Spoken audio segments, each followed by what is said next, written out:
From chronic pain to sports injuries, get Asia's leading joint care under one roof. Your journey to mobility starts at Sunshine Bone and Joint Institute by KIMS Sunshine Hospital, Gachibowli or Begumpe. Book your consultation today. మనకు ఉగ్రవాదం అనగానే ఠక్కున గుర్తొచ్చే పేరు పాకిస్తాన్. మన దేశంలో ఉగ్రవాదాన్ని పెంచి పోషిస్తూ దేశం రావణ కాష్టంలా తగలబడాలి అనేదే ఆ దేశం ఆలోచన. కానీ ఇప్పుడు పాకిస్తాన్ కంటే మరో దేశం మనపై ఎక్కువ కుట్రలు చేస్తోందా? భవిష్యత్తును దృష్టిలో ఉంచుకుని భారత్ పక్కలో కొత్త బల్లెం తయారు చేసే పనిలో ఉందా అన్న ప్రశ్నలు ఇప్పుడు తెగ చక్కర్లు కొడుతూ ఉన్నాయి. అగ్రరాజ్యం అని చెప్పుకునే అమెరికా బయటకి మాత్రమే పెద్దన్నలా వ్యవహరిస్తూ తెర వెనుక డర్టీ జాబ్స్ చేస్తోందా?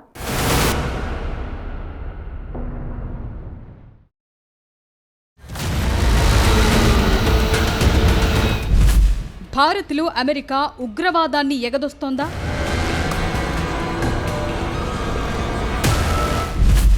మిలిటెంట్లకు ప్రత్యేక శిక్షణ ఇస్తోందా?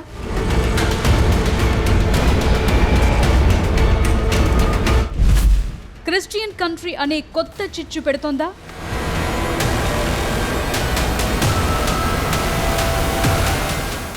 ఈ ప్రశ్నలన్నింటికీ సమాధానం ముమ్మాటికి అవును అని చెప్పలేం, కానీ కాస్త అవును అని మాత్రం చెప్పొచ్చంటున్నారు.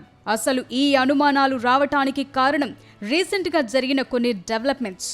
నేషనల్ ఇన్వెస్టిగేషన్ ఏజెన్సీ 7 ఫారినర్స్ ను అరెస్టు చేసింది. వీరంతా కూడా ఎలాంటి అనుమతి లేకుండా మిజోరాం మీదుగా మయన్మార్లోకి వెళ్లి అక్కడి మిలిటెంట్లకు సైనిక శిక్షణతో పాటు డ్రోన్ వార్ఫేర్ లో ట్రైనింగ్ ఇచ్చారని గుర్తించింది ఎన్ఐఏ. మొత్తం 7 అదుపులోకి తీసుకుంది.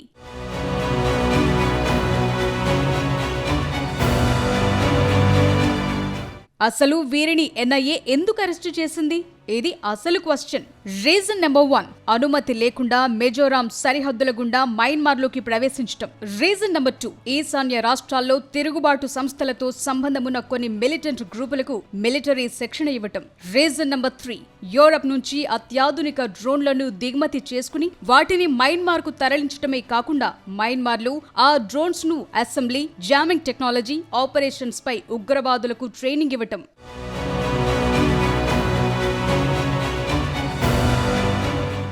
ఏడుగురిలో 6 ఉక్రెయిన్ కు చెందినవారు కాగా మరొకరు అమెరికన్. అతని పేరు మాథ్యూ వాన్ డైక్. ఇక్కడే కథలో కొత్త ట్విస్ట్ ఎదురైందని చెప్పొచ్చు. ఎందుకంటే మాథ్యూ అనే వ్యక్తి సామాన్యుడు కాదు. అతను combat soldier, journalist, documentary film maker, ఇంకా చెప్పాలంటే ఒక మెర్సనరీ, అంటే డబ్బులు తీసుకుని యుద్ధాల్లో పాల్గొనేవాడు.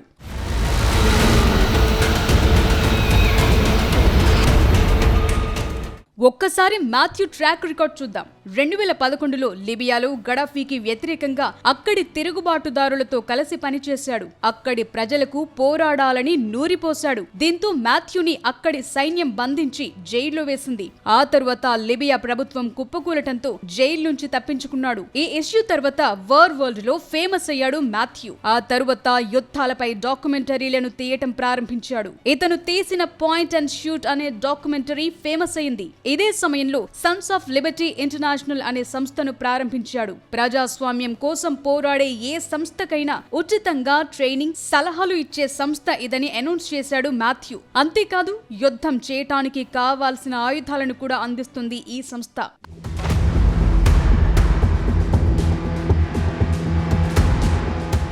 ఐసిస్ ఉగ్రవాదులకు వ్యతిరేకంగా పోరాడే వారికి ట్రైనింగ్ ఇవ్వటం, క్రిస్టియన్ మైనారిటీ గ్రూపులకు ట్రైనింగ్ ఇవ్వటం, సిరియాలో తిరుగుబాటు దళాలకు ట్రైనింగ్ ఇవ్వటం, రీసెంట్ గా ఉక్రెయిన్ లో రష్యాకు వ్యతిరేకంగా పోరాడే వారికి ట్రైనింగ్ ఇవ్వటంతో పాటు ఆ యుద్ధాల్లో కూడా పాల్గొన్నాడు మాథ్యూ.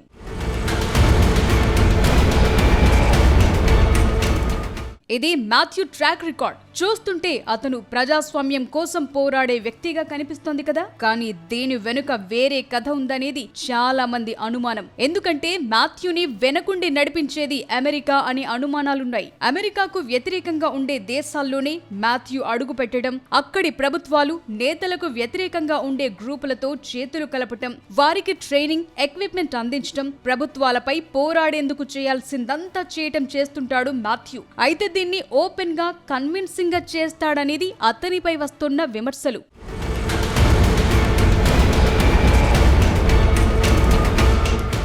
2011లో గడాఫీని అమెరికా గద్దెదించడానికి ముందు మాథ్యూ అక్కడే ఉన్నాడు. ఇరాక్లో క్యాంపులు ఏర్పాటు చేసి ట్రైనింగ్ ఇచ్చాడు. సిరియాలో అంతర్యుద్ధం పెరగటానికి తన వంతు సాయం చేశాడు. ఆఖరికి వెనజుయేలాలో కూడా అదే సీన్. ఒక్కసారి మాథ్యూ చేసిన ఈ పోస్టును చూడండి.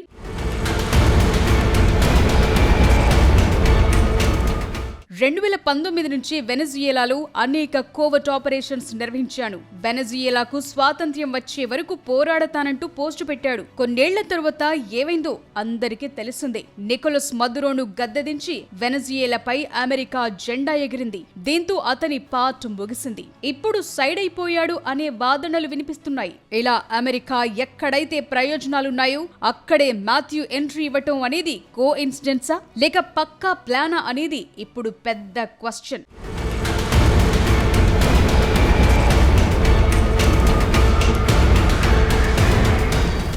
మరి అలాంటి మాథ్యూ ఇప్పుడు ఇండియాలోకి ఎంట్రీ ఎందుకు ఇచ్చాడు అనేది పెద్ద క్వశ్చన్. బ్యాటిల్ ఫీల్డ్స్ లో ఆరితేరిన ఒక వ్యక్తి ఉక్రెయిన్ నిపుణులతో కలిసి భారత సరిహద్దుల్లో సంచరించడం సామాన్యమైన విషయమైతే కాదు. డ్రోన్ టెక్నాలజీ ద్వారా ఈశాన్య రాష్ట్రాల్లో అస్థిరత సృష్టించే కుట్ర ఏదైనా ఉందా?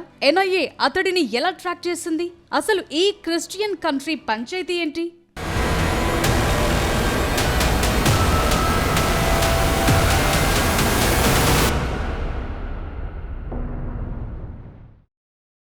దేశాలను దారికి తెచ్చుకోవడంలో అమెరికాకు ఒక స్టైల్ ఉంటుంది. కథ, స్క్రీన్ ప్లే, డైరెక్షన్ అమెరికాదే అయినా తెరపై కనిపించే యాక్టర్స్ మాత్రం వేరే వారు కనిపిస్తారు. ఇది చాలా దేశాల తల రాతలను మార్చడంలో అందరికీ తెలిసిందే. సరిగ్గా ఇదే స్ట్రాటజీని భారత్పై కూడా ఉపయోగిస్తోందా అమెరికా? గతంలో బంగ్లాదేశ్ మాజీ ప్రధాని షేక్ హసీనా చెప్పిన మాటలు ముమ్మాటికి నిజమేనా?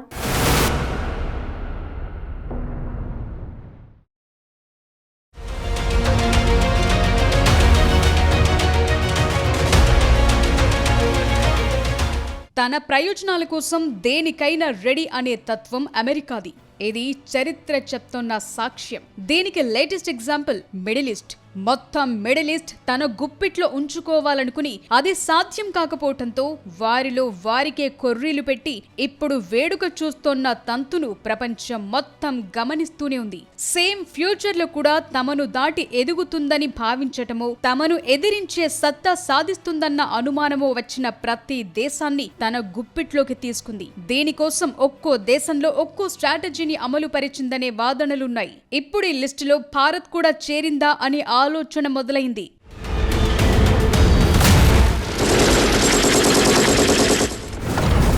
ప్రస్తుతం భారత్ అత్యంత వేగంగా అభివృద్ధి చెందుతున్న దేశం. ప్రపంచ దేశాలన్నింటికీ భారత్ మార్కెట్ కావాలి. అదే సమయంలో టెక్నాలజీ పరంగానైనా, సైనిక శక్తి పరంగానైనా భారత్ ఎదుగుదలను అడ్డుకునే అవకాశమే లేదు. కానీ మన దేశాన్ని పీడిస్తున్న అతి పెద్ద సమస్య మతం. కొన్ని రాష్ట్రాల మధ్య అంతర్గత కుమ్ములాటలు ఇప్పుడు దీన్ని టార్గెట్ చేసుకుని దేశంలో కొత్త అలజడులు సృష్టించే ప్రయత్నం జరుగుతుందనేది ఇప్పుడు వినిపిస్తున్న ఆరోపణలు.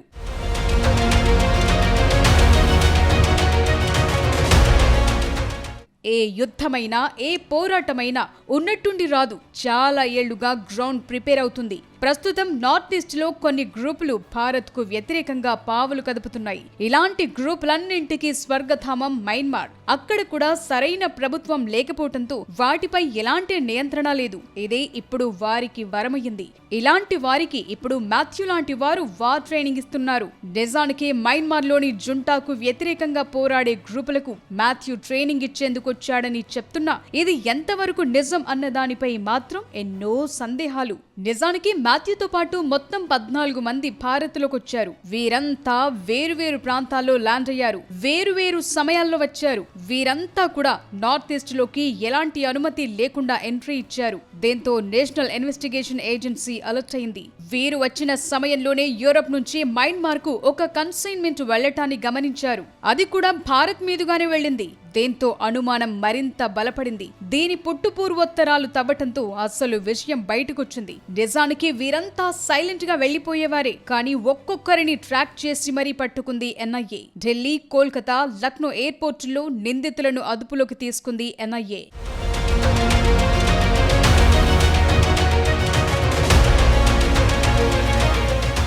ప్రస్తుతం వీరంతా ఎన్ఐఏ కస్టడీలో ఉన్నారు. వీరిని వేరువేరుగా విచారిస్తోంది ఎన్ఐఏ. అదుపులోకి తీసుకున్న ఎవరు కూడా సామాన్యులు కారని తేలింది. అంతా బ్యాటిల్ ఫీల్డ్ ఎక్స్పీరియన్స్ ఉన్నవారే. అందరికీ ఒక్కో రంగంలో ఎంతో నైపుణ్యం ఉన్నవాళ్లే. మరి వీరి అసలు టార్గెట్ ఏంటి అనేది ఇప్పుడు తేలాలి. ఒక్కో ఏరియాలో ఒక్కో చిచ్చు రేగాలి. అది ఆరని జ్వాలలా రగులుతూనే ఉండాలి. ఇదే నిజంగా అమెరికా కోరుకునే అంశం. సేమ్ ఇలాగే భారత్లో కూడా మయన్మార్ భారత్ సరిహద్దుల్లో క్రిస్టియన్స్ అందరినీ రెచ్చగొట్టి ఒక చిన్నపాటి దేశాన్ని ఏర్పాటు చేయాలనే కొత్త వాదనను స్లో పాయిజన్ లాగా అక్కడి వారికి ఎక్కిస్తున్నారనే వాదనలు వినిపిస్తున్నాయి. దీనికోసం అక్కడి ప్రజలను ప్రభుత్వాలకు వ్యతిరేకంగా పోరాడేలా రెచ్చగొట్టే కుట్ర జరుగుతోందని తెలుస్తోంది.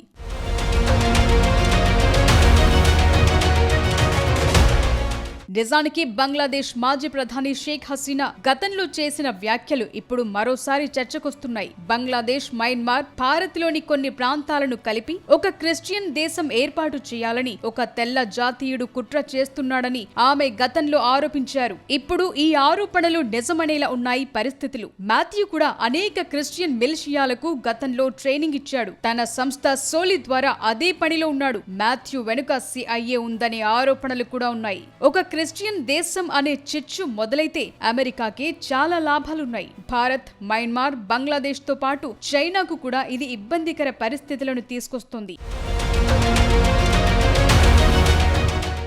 ఇక ఈ ఘటనపై ఉక్రెయిన్, అమెరికా స్పందించాయి. తమ పౌరులను రిలీజ్ చేయాలని ఉక్రెయిన్ రిక్వెస్ట్ చేయగా ప్రైవసీ కారణాల దృష్ట్యా పూర్తి వివరాలు వెల్లడించలేమని అమెరికా స్టేట్మెంట్ ఇచ్చింది. ఈ స్టేట్మెంట్ మరిన్ని అనుమానాలను పెంచిందనే చెప్పాలి. ప్రస్తుతం మాథ్యూ గురించి మరిన్ని కీలక విషయాలు ఎన్ఐఏ తెలుసుకున్నట్టు తెలుస్తోంది. గతంలో అతను చాలా వీడియోలు చేశాడని, వెనెజుయేలా, మయన్మార్, ఇరాన్ లో పోరాడేందుకు మెర్సనరీలంతా ముందుకు రావాలని పిలుపునిచ్చాడు. అంతేకాదు నార్త్ ఈస్ట్ రాష్ట్రాల్లో ఆయుధాల సరఫరాకు మాథ్యూకు లింక్ ఉన్నట్టు ఎన్ఐఏ అనుమానిస్తోంది. అంతేకాదు మాథ్యూ అంశం మరికొన్ని అంశాలను కూడా ఇప్పుడు తెరపైకి తీసుకొచ్చింది. భారత్ సరిహద్దుల్లో జరిగే దేశ వ్యతిరేక చర్యల్లో విదేశీ శక్తుల జోక్యం ఉందని ఇప్పుడు తేలిపోయింది. CIA భారత్లో కూడా కోవర్ట్ ఆపరేషన్స్ నిర్వహిస్తోందని అర్థం చేసుకోవచ్చు. అంతేకాదు ఈ వ్యవహారం వెనుక ఉక్రెయిన్ కూడా ఉందా అని అనుమానాలు పెంచుతున్నాయి. గతంలో అమెరికా కోసం ఉక్రెయిన్ సైనికులు పనులు చేసినట్టు ఆధారాలున్నాయి. సుడాన్, మాలి, సిరియా, లిబియాలో కూడా ఉక్రెయిన్ సైనికులను CIA ఉపయోగించుకున్నట్టు వాదనలున్నాయి. అంతేకాదు ప్రస్తుతం భారత్, రష్యా మధ్య ఉన్న బంధాన్ని జీర్ణించుకోలేక ఇలాంటి వ్యవహారాలకు తెరలేపారా అనే వాదనలు కూడా వినిపిస్తున్నాయి.